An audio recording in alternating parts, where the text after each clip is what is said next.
Welcome back. Now, one of the elements that you have available to you between you and your contacts on Zoom is you can use team chat. And the team chat can run in your webinars.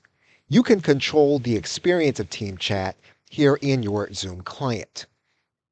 You also have access to Zoom applications and integrations. You will see that there are 4 default applications as of the recording of this video. You'll notice here that when you click on this link, this is going to take you to your account in order to manage your external Zoom applications. So you won't be managing the external applications from your Zoom client. For the background of your actual call, you can manage that element here inside of your client. And you're going to see that element here. And this is where you can change your virtual background or your filters. To deliver a recording, you can control the element here inside of your Zoom client.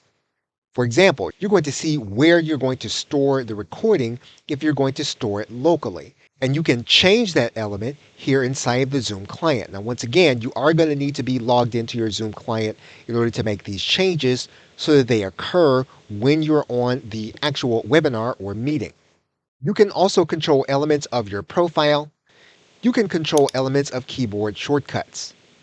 And these will help you when you are actually on your call so that you won't have to click your mouse when you are doing an actual webinar or meeting.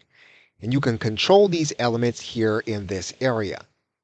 And finally, you do have accessibility elements.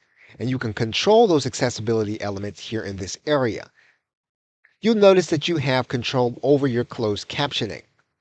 You also have control over the screen colors as well as screen reader alerts. Now, many of these options are going to be enabled by default. And if you find that your experience with them is not what you want, you can turn them off here in this area.